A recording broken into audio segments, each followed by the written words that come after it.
Hey guys, welcome back to the Guilty as Charged podcast. Very happy to be joined by a very special guest, the writer of Payton and Brees, the men who built the greatest offense in NFL history. He also writes for The Athletic. Jeff Duncan is here with me. Jeff, thanks for joining me. How you doing today, man? Steven, I'm doing great, man. Thanks for having me on. I'm excited about our conversation today.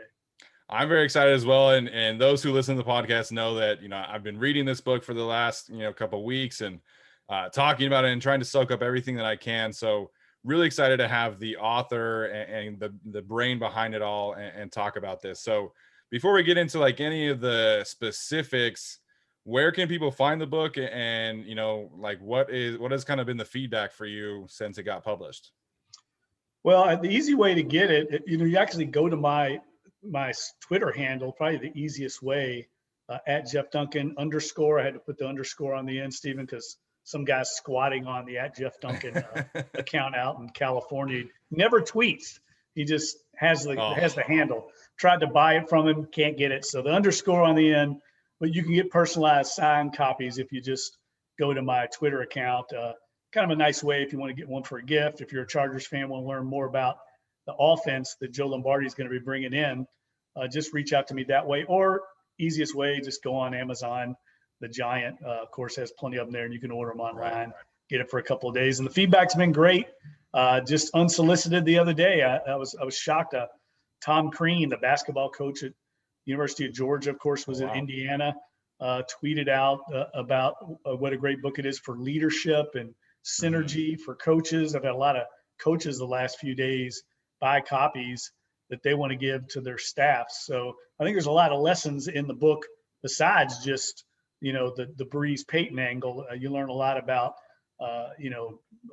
like Coach said, leadership, synergy, work ethic, a lot of the intangibles that go into not just football, but I think business people would find some principles and practices in there that they could apply to their workspaces. I always think, in any profession, right, if you're always trying to better yourself, like why not study the brightest minds in other professions and see if you can take some things away from them? So what was kind of, or I guess, when did you know that you had to write a book like this? And what was the collaboration process like with Sean and Drew that led to it being published? Well, both those guys came out with books after the Super Bowl season in 2009. Each of their books were New York Times bestsellers. They were both terrific.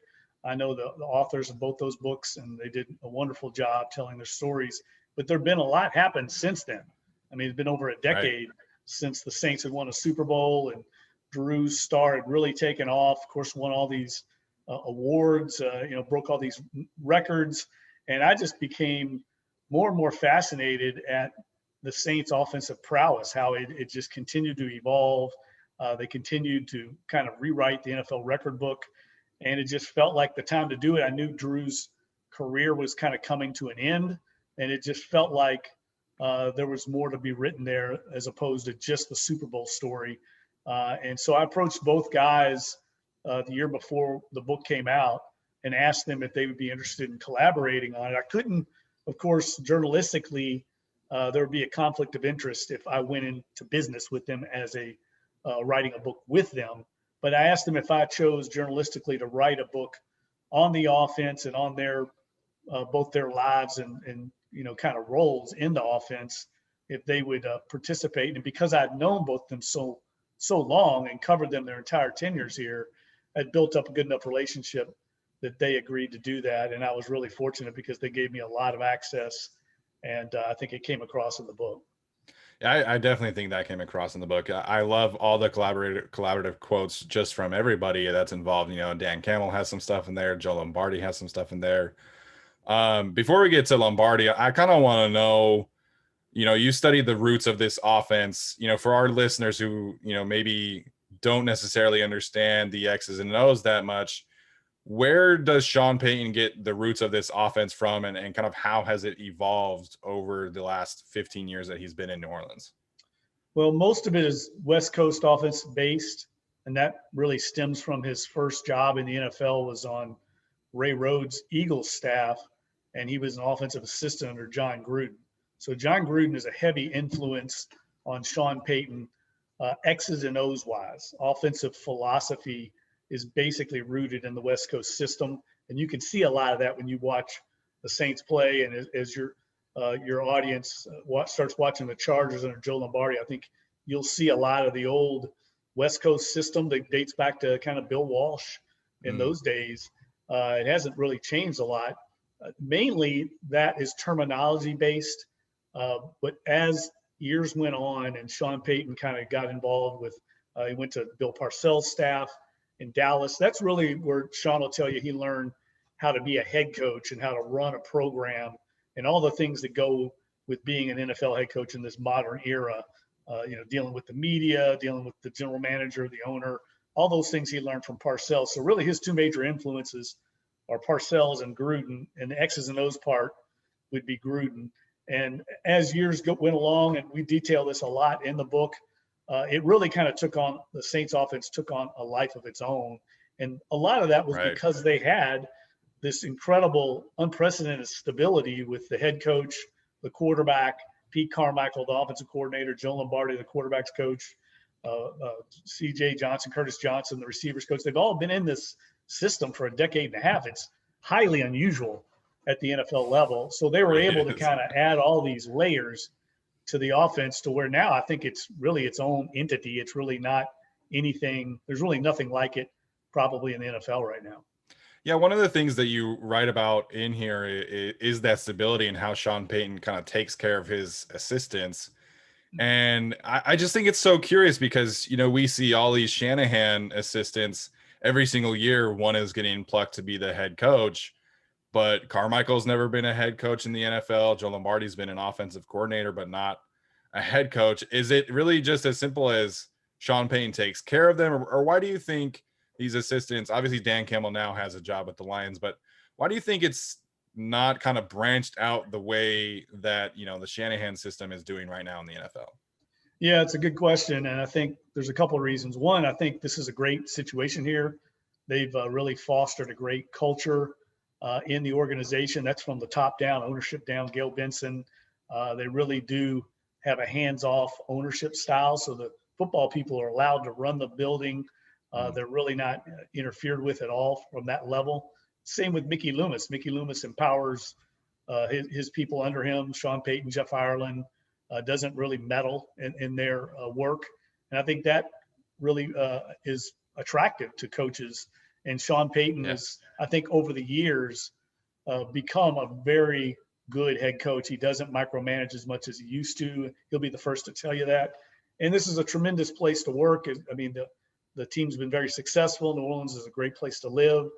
And then the other thing is I think some of the assistants under Sean know what they are. I mean, Pete Carmichael, I don't know if he'll ever be a head coach in the league. I think he's a tremendous coordinator, but I think he understands his strengths and weaknesses and is content with being an offensive coordinator at this level and maybe not being a head coach. And some of the other coaches on the staff as well, they're not going to leave unless it's the very perfect opportunity because they know it's so good here and there's such stability with Sean Payton who takes care of these guys.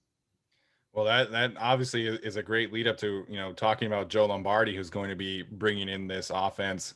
What can you tell our listeners about Joe, as a person and how he's kind of, grown as a coach in his time in New Orleans? Well, first thing, there's a couple things that strike you first when you meet Joe. One, he's extremely intelligent. I mean, he comes from an Air Force background, very sharp, as most of the coaches on the Saints staff are. I mean, these guys have a very complicated, sophisticated offensive system, and they are teachers first and foremost. And you really realize that quickly when you talk to Joe Lombardi. He could be a teacher in a school, I think would be just as good as he is as a head coach. The other thing, he's extremely polite, nice guy. And now that doesn't mean he doesn't have an edge to him, but the father in Joe Lombardi comes out. He's got a brood of kids. I forget. I think he's got like 6 or 7 kids. I mean, we all kid him. I don't know how he has enough time to be a dad and an NFL assistant coach, but he's very proud of his family. Spends all of his free time away from the football stadium with his family. And I've always respected and admired that about the way he carries himself as a parent and a husband. So he's just a good person overall. But also, I think he's learned over the years, that first experience in Detroit when he was offense coordinator there did not go the way he wanted. And I think he's really eager to run an offensive system again and show that he's learned from some of the mistakes he made there. And I think he's really excited about being there in LA with Brandon Staley, his staff. I know he respects him, and I know he's excited about working with Justin Herbert, tremendous young talent. I think he sees an opportunity there the way Sean Payton did with Drew Brees here in the early stages of their tenure in New Orleans. Yeah, and I don't know if you happen to see, but Drew happened to go out to practice a couple of weeks ago when they were doing OTAs, and that was really fun for all of us Chargers fans to see Drew back with the Chargers and being able to talk with Justin Herbert. And you kind of mentioned it a little bit earlier, but how do you think this offense will fit around Justin Herbert? Because I mean, no shade to Drew, but like the different skill set is very obvious between him and Justin Herbert. So how do you think Lombardi is going to kind of shape this offense around Justin Herbert, who's a very different quarterback than Drew Brees is? Well, that's exactly what he's going to do, Stephen. He's going to mold the offense around the skill set of his personnel, starting with the quarterback, Justin Herbert. That's what they did in New Orleans. I think that's one of the things that's a little bit mischaracterized here. I think people think the offense in New Orleans is what it is because of Drew Brees, and actually they retrofit the offense around Drew Brees' skill set. It's going to be completely different here now with Jameis Winston or Taysom Hill, just as it was when Teddy Bridgewater quarterbacked them and Taysom Hill last year. That's what good coaches do. I mean, they're not going to force a round peg into a square hole, to use that tired cliche. So he's going to take his system and run it based around what Justin Herbert does best. And there's going to be a lot of give and take between him and Joe Lombardi, and probably some trial and error there, figuring out what works, what doesn't work. It's probably not going to be perfect right off the bat. It's going to take some time. I mean, this New Orleans offense, if you go back and look at it in 2006, it wasn't dynamic early on. I mean, they were scoring in the 20s. It took really 2 full years, 2008, that second half of the 2008 season, where it really started to take off. And then, of course, they won the Super Bowl in 2009. It took a good amount of time to figure out the personnel that they wanted and also how best Drew Brees operated in the system and what he liked. And I think there's going to be a little bit of a learning curve in LA as well. But I do think Joe Lombardi is excited about the talent. I mean, if you've got talent like that, there's a lot of good clay to mold. And I think they will figure it out because it starts with the ability at quarterback. And I think it's off the charts with Justin Herbert. I mean, we saw that last year when he came in here. I mean, he made some plays that everyone in the press box was just like, oh my gosh. I mean, this is a elite player. And I think the sky's the limit. Yeah, that New Orleans game, for me, I feel like it was when things really started to click for Justin in terms of being a consistent playmaker in the league, because I think he showed flashes, obviously, the first few games, but I think in New Orleans was his true, like, okay, I can do this on this drive. I can do that on this drive. I can do this on this drive. And that's something that Drew Brees has done forever as well, is just be that consistent, quarterback, consistent play caller. Every single week, you knew what you were going to get with him. Is that something that I guess you can improve upon at the quarterback position? Like, where can Justin Herbert improve upon? Obviously his physical skills are, very notable, very obvious, but from a mental standpoint, do you think, like, how can he improve from a mental standpoint I guess is what I'm asking. Well, I think that's where Joe Lombardi can really help him by being around Drew Brees, a first ballot Hall of Famer, seeing how he prepares. And that's something that definitely comes across in the book. I think one of the more fascinating parts of it for me was just seeing how Drew Brees works. I mean, it's extraordinary, the amount of work he puts in to a given week game plan. And I think, again, going back to what we talked about earlier, anyone can learn from that. Anyone in any line of work, students, when you see someone that's achieved at the level Drew Brees has and is still applying himself, not taking shortcuts after all these years and success, it's a really good life lesson. And I think those are the kind of principles that Joe Lombardi can convey to Justin. I think it's going to take time to get there. I mean, that stuff doesn't come overnight. But I'll tell you one other thing I wanted to say, though, that I think goes back to your question about how the offense will work. I think back to, and maybe some of your old school listeners, old school Chargers fans will remember when Robert Meacham left New Orleans and went to the Chargers, and it didn't really pan out very well. I talk in the book about that, why Joe Lombardi is actually the one that told me the stories about that. And he said the Chargers were trying to make him into like a number one receiver, something he was not.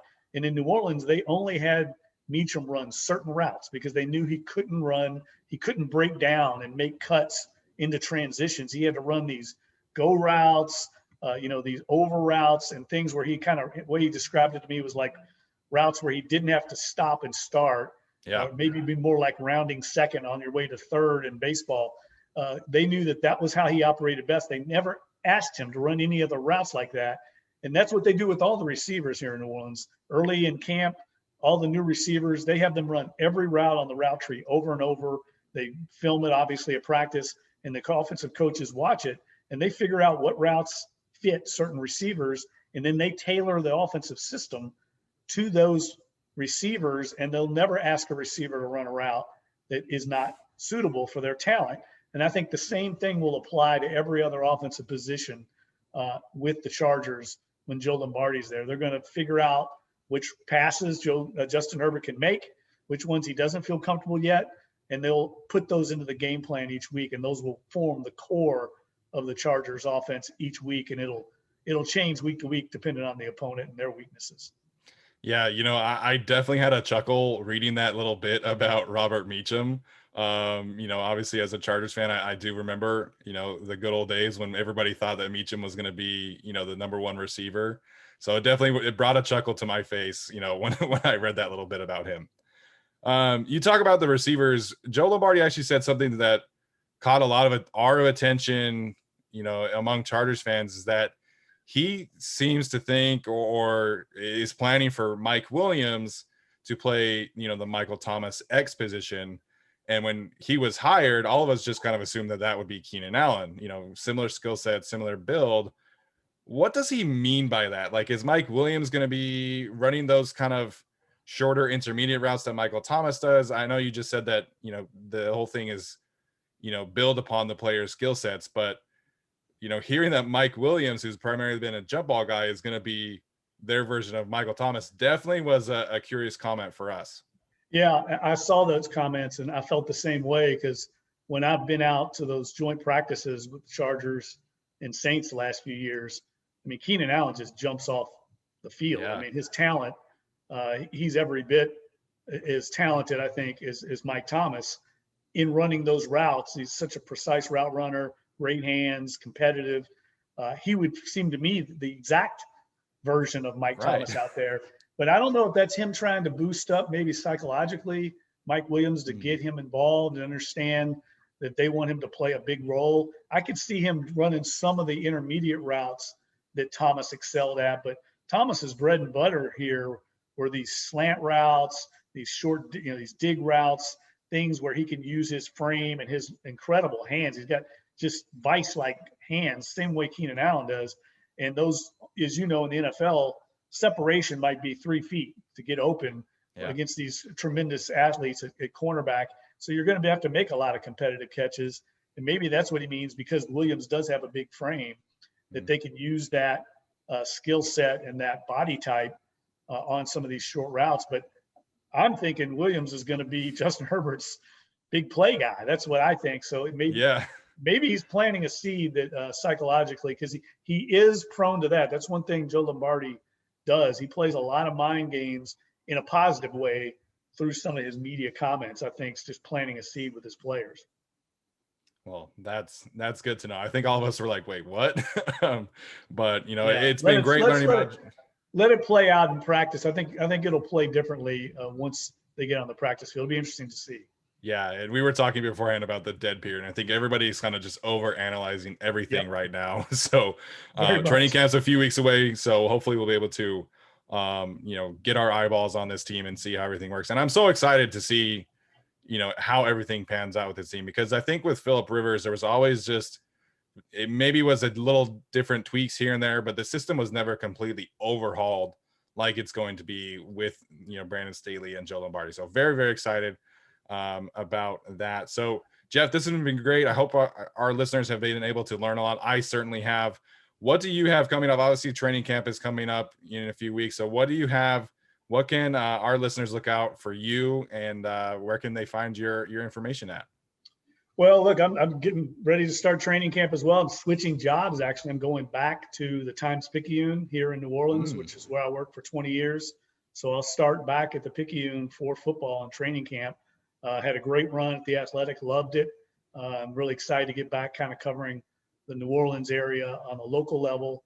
So I start back there, starting in hellish Louisiana heat for training camp. I mean, I loved Stephen. 3 years the Saints went up to West Virginia for camp in the Greenbrier Hotel in White Sulphur Springs. It was such a nice break from the heat down here. Literally. So I'm Team Greenbrier, man. I'd love to go back, but I'll be out in Metairie at the Stalag, sweating my tail off at practice. But I'm excited about it. So, yeah, anybody can reach out to me if they want to get a copy of the book.